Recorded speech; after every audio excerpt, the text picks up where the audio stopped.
Hello friends, स्वागत है आप सभी का हमारे चैनल स्टडी टैब पर। दोस्तों, इस वीडियो में देखेंगे यहाँ पर हम सामान्य ज्ञान के महत्वपूर्ण प्रश्न।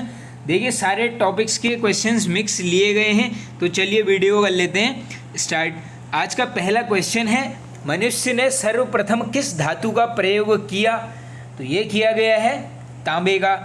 नेक्स्ट क्वेश्चन, सिंधु सभ्यता का सर्वाधिक दक्षिणी पुरा स्थल कौन सा है? देखिए दोस्तों, सिंधु घाटी सभ्यता ये एक ऐसा टॉपिक है जिससे मान के चलना आप लगभग एग्जाम्स में क्वेश्चंस बनते रहते हैं। तो बात करेंगे सबसे दक्षिणी पुरा स्थल की, तो इसका नाम है यहाँ पर दाइमाबाद। ये पड़ेगा, देखो वर्तमान इसकी जो स्थिति है ये है आपका जिला अहमदनगर महाराष्ट्र में। ये क्वेश्चंस बनते हैं। बाकी देखिए, टॉपिक वाइज हिस्ट्री वाली प्लेलिस्ट में जाकर आप यहाँ पर इतिहास की वीडियोस देख सकते हैं, डिटेल में कवर किया गया है, चैनल पर जरूर कर लेना विजिट। नेक्स्ट, प्राचीन भारत में निष्क किसे बोला जाता था? तो देखो, निष्क किसे बोलते थे? स्वर्ण आभूषणों को। आगे चलते हैं। नेक्स्ट है यहाँ पर महाभारत का दूसरा नाम क्या है? तो देखो, एक हो गया आपका जय संहिता। अगर इसी में पूछ लेंगे यार बताओ युद्धों की किताब किसको बोला जाता है, तब भी आंसर हो जाएगा महाभारत। इम्पोर्टेंट है, याद कर लेना। नेक्स्ट, जैन धर्म के संस्थापक। तो देखो, जैन धर्म के जो संस्थापक हैं दोस्तों, ये हैं आपके ऋषभ देव। आगे, बुद्ध के प्रथम गुरु कौन हुए? तो देखिए दोस्तों, गौतम बुद्ध के यहाँ पर प्रथम गुरु थे अलार कलाम। बुद्ध ने अपने सर्वाधिक उपदेश किस स्थान पर दिए? ये देखो दोस्तों, थोड़ा सा टाइपिंग एरर हो गया, इसको करेक्ट कर लेना। उपदेश है ये, तो ये दिए गए कहाँ पर? श्रावस्ती में। ये क्या थी? कौशल देश की राजधानी है श्रावस्ती। याद कर लो, अच्छा है, क्वेश्चन आ सकता है। आगे चलते हैं। बुद्ध के प्रथम उपदेश को बौद्ध ग्रंथ में क्या बोला गया? इंपॉर्टेंट है ये वाला भी क्वेश्चन। तो देखो, बुद्ध के प्रथम उपदेश को क्या बोला गया है? धर्म चक्र प्रवर्तन। नेक्स्ट, पाल वंश का संस्थापक कौन था? तो देखिए दोस्तों, पाल वंश का संस्थापक हो गया आपका गोपाल। और कब की गई है इस वंश की स्थापना? 750 ईसा में। नेक्स्ट, प्रबोध चंद्रोदय के रचनाकार, ये है कृष्ण मिश्र। आगे चलते हैं नेक्स्ट क्वेश्चन की तरफ। अरबों ने भारत पर पहला सफल आक्रमण किसके नेतृत्व में किया? तो ये किया गया मोहम्मद बिन कासिम के नेतृत्व में अरबों ने भारत पर पहला सफल आक्रमण। आगे चलो, महमूद गजनी ने भारत पर कितनी बार आक्रमण किया? तो देखो दोस्तों, महमूद गजनी आप सभी को पता होगा, सोमनाथ का मंदिर भी लूटा गया है। ये जब भी आता था भारत, लूटपाट मचाता था, मूर्तियों को तोड़ के जाता था, तो इसने आक्रमण किया है ओवरऑल 17 बार। ऐसा पूछ सकते हैं कि मूर्ति भंजक शासक किसे बोलते हैं? आंसर हो जाएगा महमूद गजनी। आगे चलो, दिल्ली सल्तनत की दरबारी भाषा क्या थी? तो दरबारी भाषा की बात करेंगे दिल्ली सल्तनत की, ये है फारसी। नेक्स्ट, गुलाम वंश के दौरान तौल की सबसे छोटी इकाई थी? तो ऐसे प्रश्न भी पूछे जा रहे हैं। तो तौल की सबसे छोटी इकाई गुलाम वंश के दौरान थी रत्ती।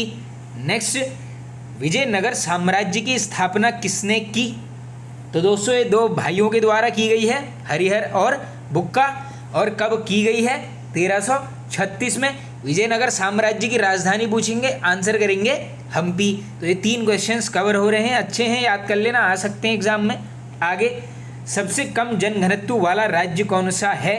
तो ये है, देखो 11 की जनगणना के अनुसार है अरुणाचल प्रदेश। आगे चलते हैं। आवो जनजाति किस राज्य से संबंधित है? तो आवो जनजाति का संबंध है असम राज्य से। नेक्स्ट चलते हैं आगे। गारो खासी जनजाति का संबंध है। तो ये देखो, 2 अलग अलग प्रकार की जनजातियां हैं, एक है गारो, दूसरी है खासी। दोनों का ही संबंध है आपका मेघालय। भारत का सबसे ऊंचा टीवी टावर है, ये है आपका दिल्ली में, नाम पीतमपुरा। आगे, भारत की सबसे ऊंची मूर्ति स्टैच्यू ऑफ यूनिटी की ऊंचाई कितनी है? तो देखो, स्टैच्यू ऑफ यूनिटी ये है आपका गुजरात राज्य में, इसकी है आपकी 182 मीटर इसकी ऊंचाई हो गई। आगे, धान की डलिया किस राज्य का भौगोलिक उपनाम है? तो देखो, धान की डलिया किसको बोलते हैं? छत्तीसगढ़ राज्य को। आगे, परमाणु ऊर्जा आयोग का गठन किस वर्ष हुआ था? तो ये होता है फ्रेंड्स 1948, परमाणु ऊर्जा आयोग का गठन। नेक्स्ट, पंचमढ़ी अभ्यारण्य स्थित है। देखो, यहाँ पर 2 से 3 मैंने अभ्यारण्य भी कवर किए हैं, पूछे जाते हैं। तो पंचमढ़ी है आपका मध्य प्रदेश। नेक्स्ट, सिमलीपाल अभ्यारण्य, ये हो जाएगा उड़ीसा। नेक्स्ट इंपॉर्टेंट मानस राष्ट्रीय उद्यान, तो ये है असम में। नेक्स्ट चलते हैं आगे, भारत का सबसे बड़ा राष्ट्रीय उद्यान है, तो ये नाम है हिमिस। कहाँ पर है? लेह में है। इसका एरिया है आपका 3350 स्क्वायर किलोमीटर, ये एरिया भी याद कर लेना आप। आगे चलें, संविधान सभा की संचालन समिति के अध्यक्ष कौन थे? तो देखो, जो संचालन समिति बनाई गई थी इसके अध्यक्ष थे डॉक्टर राजेंद्र प्रसाद।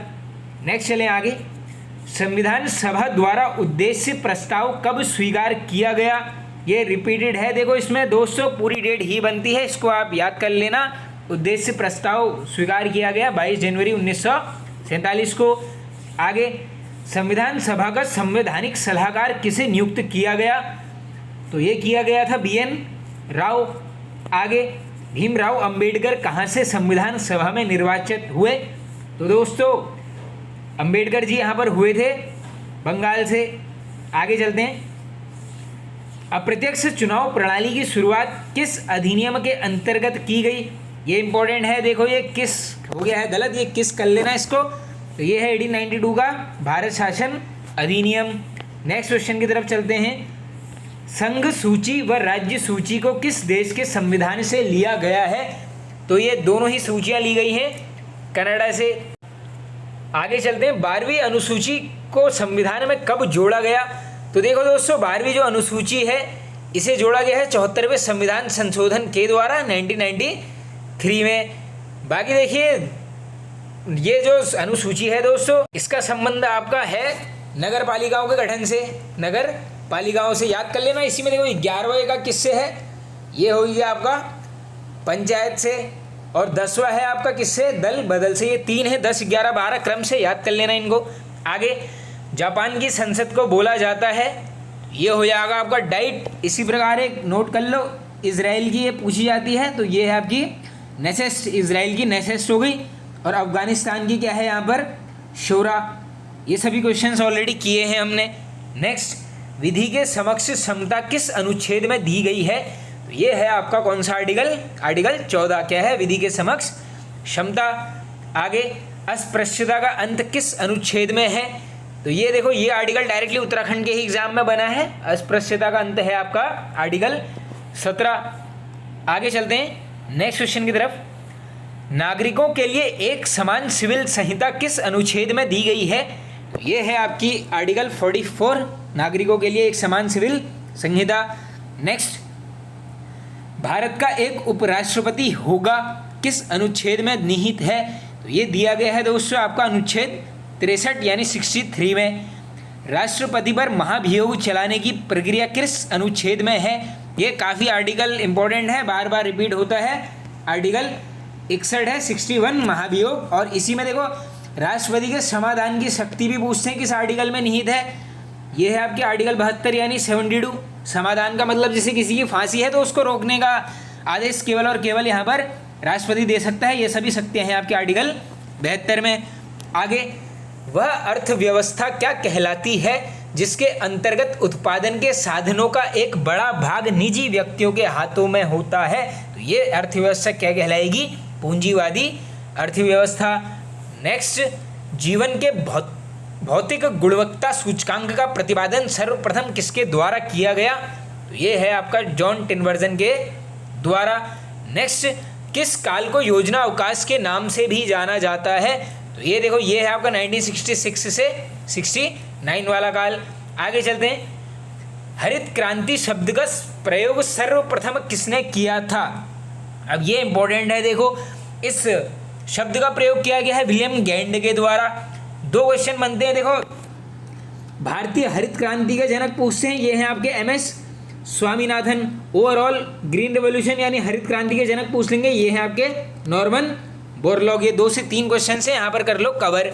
आगे, स्वतंत्र भारत का पहला बजट कब प्रस्तुत किया गया था? इसमें पूरी डेट ही बन सकती है, 26 नवंबर 1947।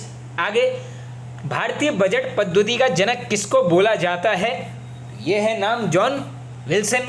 अब लास्ट में मैंने क्या किया है, कुछ कंप्यूटर के इंपॉर्टेंट ले लिए हैं फुल फॉर्म्स। पहली है आपकी निक नेट की फुल फॉर्म, ये है नेशनल इंफॉर्मेशन सेंटर नेटवर्क।